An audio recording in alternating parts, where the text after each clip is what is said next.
Hello students, Vinita's Hindi class में आपका स्वागत है। आज हम यहाँ कक्षा 9 की हिंदी पुस्तक स्पर्श के पहले पाठ दुख का अधिकार के प्रश्नोत्तर करेंगे। प्रीवियस वीडियो में हम इसका सारांश पढ़ चुके हैं। यहाँ हम पाठ्य पुस्तक में दिए प्रश्नों के साथ साथ अन्य प्रश्नों का भी अभ्यास करेंगे। तो आइए पढ़ते हैं। लेट्स स्टडी प्रश्नोत्तर ऑफ दुख का अधिकार।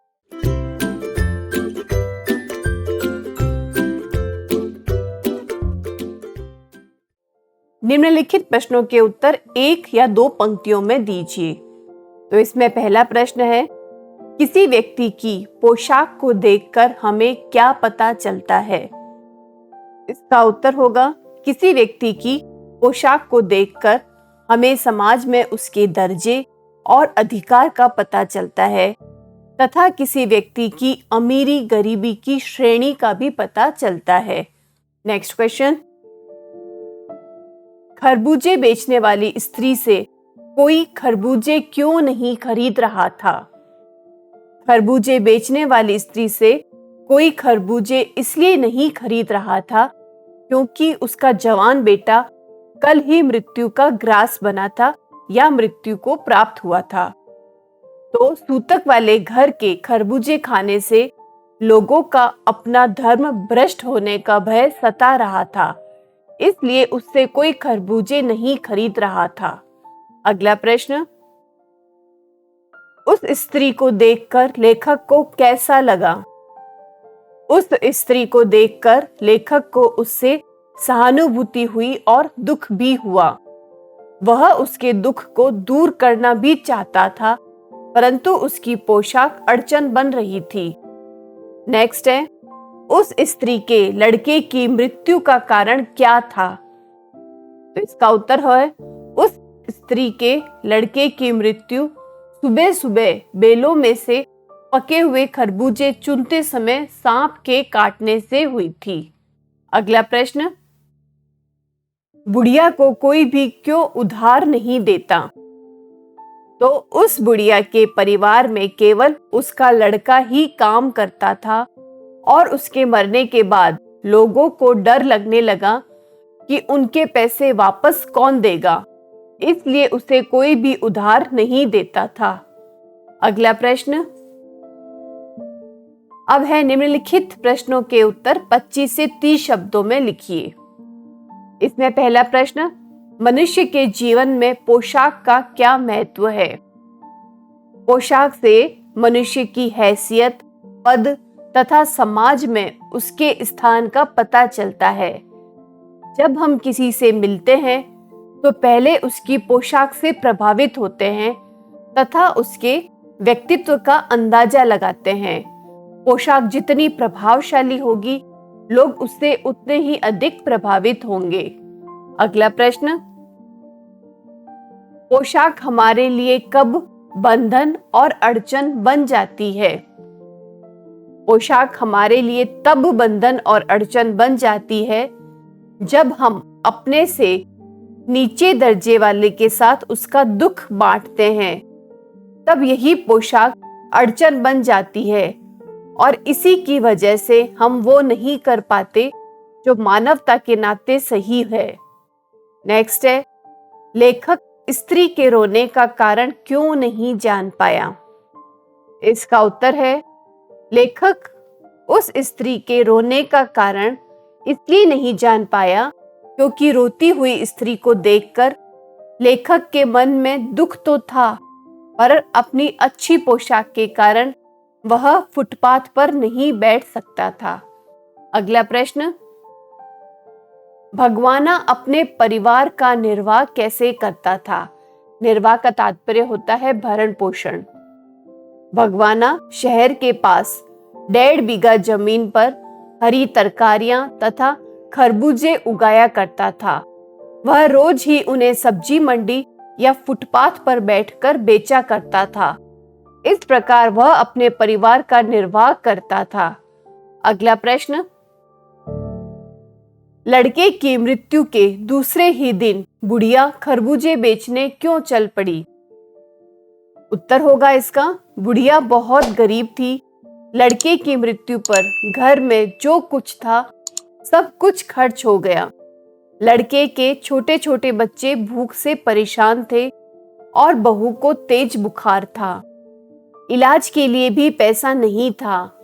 पैसे वापस न मिलने की आशंका के कारण कोई उसे उधार भी नहीं दे रहा था।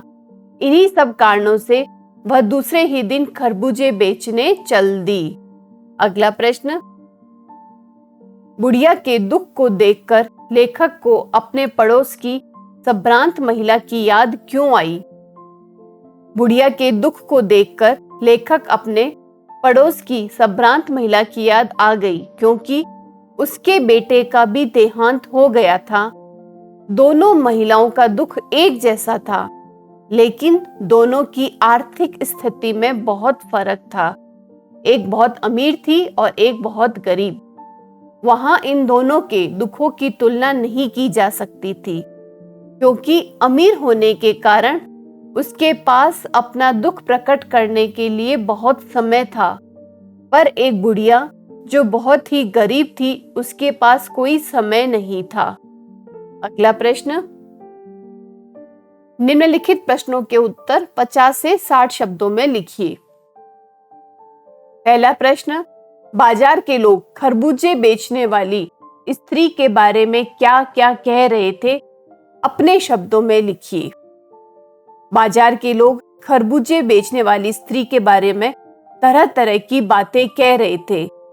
कोई घृणा से थूककर बेहया कह रहा था, कोई उसकी नीयत को दोष दे रहा था, तो कोई कमीनी, कोई रोटी के टुकड़े पर जान देने वाली कहता, कोई कहता इसके लिए रिश्तों का कोई मतलब नहीं है, और परचून वाला लाला कह रहा था इनके लिए अगर मरने जीने का कोई मतलब नहीं है तो दूसरों का धर्म ईमान क्यों खराब कर रही है। नेक्स्ट है, पास पड़ोस की दुकानों से पूछने पर लेखक को क्या पता चला? पास पड़ोस की दुकानों से पूछने पर लेखक को पता चला कि बुढ़िया का जवान पुत्र मर गया था। उसकी पत्नी और बच्चे थे, वह ही घर का खर्च चलाता था। एक दिन खरबूजे बेचने के लिए खरबूजे तोड़ रहा था, तभी एक सांप ने उसे डस लिया और बहुत प्रयास के बाद भी वह नहीं बचा। नेक्स्ट है, लड़के को बचाने के लिए बुढ़िया माँ ने क्या क्या उपाय किए? लड़के को बचाने के लिए बुढ़िया ने वह जो भी कर सकती थी उसने किया। वह गांव के ओझा को बुला लाई, झाड़ना फूकना हुआ, नाग देवता की पूजा भी हुई। घर में जितना अनाज था दान दक्षिणा में समाप्त हो गया, परंतु उसका बेटा बच न सका। लड़के की मृत्यु होने पर बुढ़िया की मानसिक स्थिति भी अस्थिर सी हो गई थी। नेक्स्ट है, लेखक ने बुढ़िया के दुख का अंदाजा कैसे लगाया? लेखक ने बुढ़िया के दुख का अंदाजा लगाने के लिए अपने पड़ोस में रहने वाली एक संभ्रांत महिला को याद किया। उस महिला का पुत्र पिछले वर्ष चल बसा था। तब वह महिला 2.5 मास तक पलंग पर पड़ी रही थी। उसे अपने पुत्र की याद में मूर्छा आ जाती थी। वह हर 15 मिनट बाद मूर्छित हो जाती थी। 2 डॉक्टर हमेशा उसके सिरहाने बैठे रहा करते थे। उसके माथे पर हमेशा बर्फ की पट्टी रखी रहती थी। पुत्र शोक मनाने के सिवाय उसे कोई होश आवाज नहीं था, न ही उसकी कोई जिम्मेदारी थी। उस महिला के दुख की तुलना करते हुए उसे अंदाजा हुआ कि इस गरीब बुढ़िया का दुख भी कितना बड़ा होगा। नेक्स्ट है, इस पाठ का शीर्षक दुख का अधिकार कहां तक सार्थक है, स्पष्ट कीजिए। प्रस्तुत पाठ में लेखक एक ऐसी गरीब बुढ़िया का वर्णन करता है जो समय और पैसों की कमी की वजह से अपने जवान बेटे की मृत्यु का शोक भी नहीं मना सकती थी। वहीं लेखक ने एक ऐसी संभ्रांत महिला का भी वर्णन किया है जिसने कई महीनों तक अपने बेटे की मृत्यु का शोक मनाया। यहाँ तक कि बाजार में मौजूद सभी लोग उस बुढ़िया की मजबूरी को न समझते हुए उसे भला बुरा सुना रहे थे। समाज में लोग उसी व्यक्ति की भावनाओं को समझते हैं जिसके पास पैसे होते हैं। इसलिए इस पाठ का शीर्षक पूरी तरह से सार्थक है। नेक्स्ट है, निम्नलिखित के आशय स्पष्ट कीजिए। यहाँ अब एक दो वाक्य दिए गए हैं, उसका आशय बतलाना है। इसमें पहला है, जैसे वायु की लहरें कटी हुई पतंग को सहसा भूमि पर नहीं गिर जाने देती, उसी तरह खास परिस्थितियों में हमारी पोशाक हमें झुक सकने से रोके रहती है। तो यहाँ लेखक ने पोशाक की तुलना वायु की लहरों से की है। जिस प्रकार पतंग के कट जाने पर वायु की लहरें उसे कुछ समय के लिए उड़ाती रहती है, एकाएक धरती से टकराने नहीं देती, ठीक उसी प्रकार किन्हीं खास परिस्थितियों में पोशाक हमें नीचे झुकने से रोकती है। नेक्स्ट है, इनके लिए बेटा बेटी खसम लुगाई धर्म ईमान सब रोटी का टुकड़ा है। तो उपरोक्त वाक्य बाजार में खड़ा एक व्यक्ति उस गरीब बुढ़िया के लिए बोलता है। उसके अनुसार गरीब लोगों के लिए रिश्ते नाते धर्म ईमान कोई मायने नहीं रखते। उनके लिए सिर्फ पैसा और रोटी ही महत्वपूर्ण होते हैं। सामान्यतः यह अमीरों द्वारा गरीबों पर किया जाने वाला व्यंग्य है। नेक्स्ट है, शोक करने गम मनाने के लिए भी सहूलियत चाहिए और दुखी होने का भी एक अधिकार होता है। लेखक के अनुसार संभ्रांत महिला जो कि धनी थी के पास अपने शोक को प्रकट करने के लिए बहुत समय था, लेकिन वहीं दूसरी ओर गरीब बुढ़िया जिसको कि अपना और अपने परिवार का पेट पालने के लिए अपने बेटे की मृत्यु होने के बाद भी काम करने जाना पड़ता है, यह सब दर्शाता है कि गम मनाने के लिए भी सहूलियत चाहिए, क्योंकि गम के समय में भी आपके पास इतना धन होना चाहिए जिससे आप अपना तथा अपने परिवार का भरण पोषण कर पाए। गरीब को तो रोटी कमाने की उलझन ही उसे दुख मनाने के अधिकार से वंचित कर देती है। नेक्स्ट है, अब आते हैं आपके भाषा अध्ययन संबंधित प्रश्न। इसमें पहला प्रश्न है, निम्नलिखित शब्दों के पर्याय लिखिए। यहाँ शब्द दे रखे हैं, आपको उसके पर्यायवाची बताने हैं। इसमें पहला है ईमान। ईमान का पर्यायवाची होगा जमीर और विवेक। नेक्स्ट है बदन। बदन का पर्यायवाची शरीर, तन और देह। अगला है अंदाजा। अंदाजा का पर्यायवाची होगा अनुमान या आंकलन। नेक्स्ट है बेचैनी।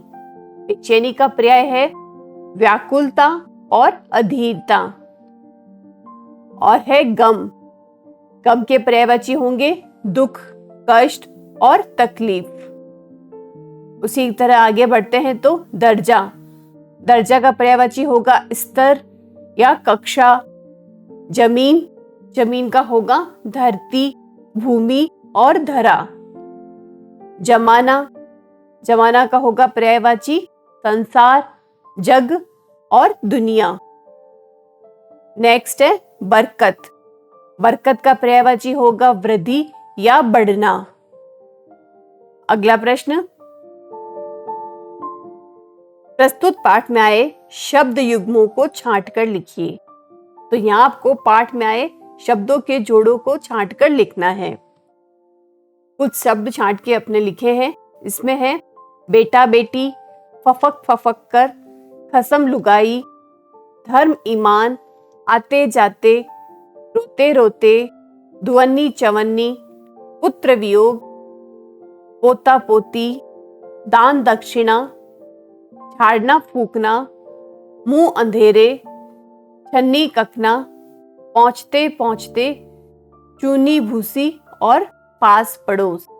अगला प्रश्न, पाठ के संदर्भ के अनुसार निम्नलिखित वाक्यांशों की व्याख्या कीजिए। इसमें पहला वाक्यांश है बंद दरवाजे खोल देना। इसकी व्याख्या लिखेंगे हम, प्रगति के बीच की रुकावट के हटने से नए रास्तों का खुल जाना। अगला है निर्वाह करना। इसकी व्याख्या होगी भरण पोषण करना। फिर है भूख से बिलबिलाना, बहुत तेज भूख के कारण रोना। अगला है कोई चारा न होना, तो इसका होगा कोई और उपाय ना होना। अंतिम, शोक से द्रवित हो जाना, किसी और के दुख को देखकर व्याकुल हो जाना। अगला प्रश्न, निम्नलिखित शब्द युग्मों और शब्द समूहों का अपने वाक्यों में प्रयोग कीजिए। तो इसमें शब्द युग्म है छन्नी ककना। इसका वाक्य में प्रयोग होगा, महेंद्र की पढ़ाई के लिए उसकी गरीब मां ने अपने छन्नी ककना तक बेच दिए। अगला है अढ़ाई मास, भंवर के पैर में लग गई इसलिए उसे 2.5 मास तक आराम करना पड़ा। नेक्स्ट है पास पड़ोस, हमारे पास पड़ोस में बहुत ही सभ्य लोग रहते हैं।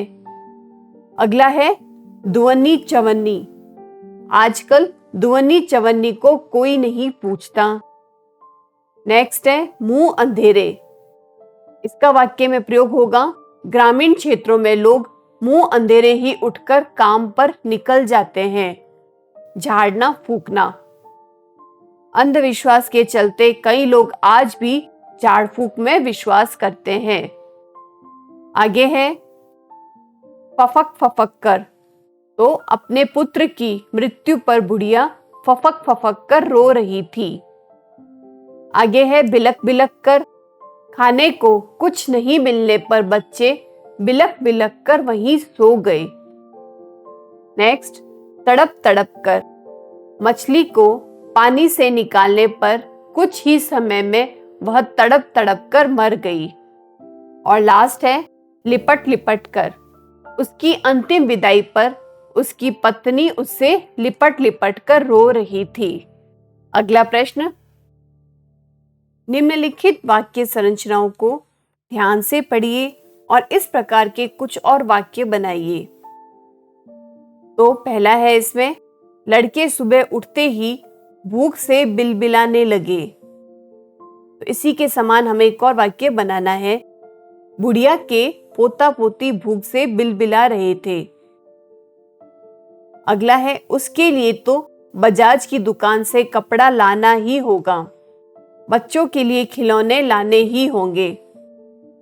नेक्स्ट है, चाहे उसके लिए माँ के हाथों के छन्नी ककना ही क्यों न बिक जाए। इसके लिए वाक्य होगा, उसने बेटे की शादी के लिए खर्चा करने का इरादा किया, चाहे इसके लिए उसका सब कुछ ही क्यों न बिक जाए। नेक्स्ट है, अरे जैसी नियत होती है अल्लाह भी वैसी ही बरकत देता है। तो इसके लिए समानांतर वाक्य होगा, जैसा दूसरों के लिए करोगे वैसा ही फल पाओगे। लास्ट है इसमें, भगवाना जो एक दफे चुप हुआ तो फिर न बोला, जो समय निकल गया तो फिर मौका नहीं मिलेगा। अब बढ़ते हैं आगे। ये थे आपके पाठ्य पुस्तक के प्रश्न। अब आते हैं पाठ्येतर प्रश्न या एक्स्ट्रा क्वेश्चंस। इसमें पहला प्रश्न है, खरबूजे बेचने वाली महिला पर लोग टिप्पणी क्यों कर रहे थे। उत्तर होगा, खरबूजे बेचने वाली महिला पर लोग इसलिए टिप्पणी कर रहे थे क्योंकि वे उस महिला के दुख को नहीं समझ पा रहे थे। उन्हें तो बस उस महिला की लालच दिखाई दे रही थी। अगला प्रश्न है, बूढ़ी महिला द्वारा खरबूजे बेचे जाने को लोग घृणित कार्य क्यों समझ रहे थे।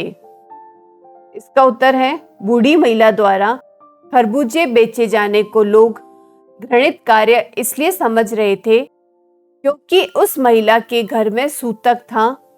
इस सूतक में उसके हाथ से खरबूजे खरीदने और खाने से उनका धर्म भ्रष्ट हो सकता था। नेक्स्ट क्वेश्चन, बुढ़िया को खरबूजे बेचते देख लोग किन किन विशेषणों का प्रयोग कर रहे थे? उनका ऐसा कहना कितना उचित था? बुढ़िया को खरबूजे बेचते देख लोग लालची, बेहया, कमीने लोग जैसे विशेषणों का प्रयोग कर रहे थे। उनका ऐसा कहना तनिक भी उचित नहीं था, क्योंकि बुढ़िया लालच या धन कमाने के लिए खरबूजे नहीं बेच रही थी। खरबूजे बेचना उसकी मजबूरी थी। अगला प्रश्न, अपने बेटे का इलाज ओझा से कराना बुढ़िया को किस तरह भारी पड़ गया? जवान बेटे को सांप ने डस लिया है, ऐसा सुनते ही बुढ़िया बावली हो गई। वह भागकर ओझा को बुला लाई। ओझा ने झाड़ फूक किया, नाग पूजा की और दान दक्षिणा भरपूर लिया, किंतु उसके बेटे भगवाना की जान नहीं बच सकी। इस तरह ओझा से इलाज कराना आर्थिक रूप से बुढ़िया को भारी पड़ गया। अगला प्रश्न, लेखक को कब लगा कि उसकी पोशाक उसके लिए व्यवधान बन गई? इसका उत्तर होगा कि लेखक बुढ़िया की दशा देखकर व्यथित था। व्यथित कहते हैं दुखी को। तो लेखक बुढ़िया की दशा देखकर दुखी था।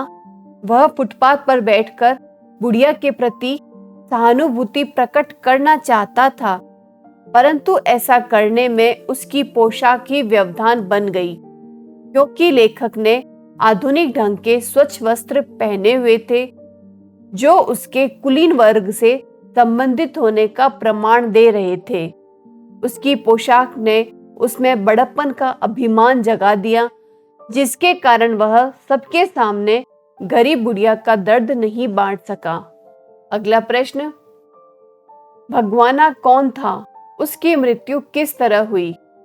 भगवाना खरबूजे बेचने वाली महिला का 23 वर्षीय बेटा था। वह अपने घर का एकमात्र कमाऊ सदस्य था, जो शहर के पास 1.5 बीघे जमीन पर सब्जियां उगाकर गुजारा करता था। वह मुंह अंधेरे खेत में पके तरबूज तोड़ने गया था, ताकि उन्हें इकट्ठा करके बाजार में बेच सके। खेत में एक सांप विश्राम कर रहा था। भगवाना उसे देख न पाया और उसका पैर सांप पर पड़ गया। सांप ने उसे डस लिया। सांप का जहर उतारने के लिए ओझा को बुलवाया गया, पर विष के असर से उसकी मृत्यु हो गई। अगला प्रश्न, कभी कभी पोशाकें मनुष्य के लिए बाधक सिद्ध होती है। ऐसी पोशाकों की तुलना किससे की है और क्यों? इसका उत्तर होगा कि मनुष्य जब अच्छी पोशाक पहनकर कहीं आ जा रहा होता है, उसी समय जब वह निम्न श्रेणी के समझे जाने वालों को दुखी देखता है, तो वह उसके दुख के प्रति अपनी सहानुभूति प्रकट करना चाहता है, परंतु वह अपनी अच्छी पोशाक के कारण चाहकर भी ऐसा नहीं कर पाता है। लेखक ने ऐसी पोशाकों की तुलना हवा में लहराती उन कटी पतंगों से की है, जो हवा के झोंकों के कारण सीधी जमीन पर नहीं गिर पाती है।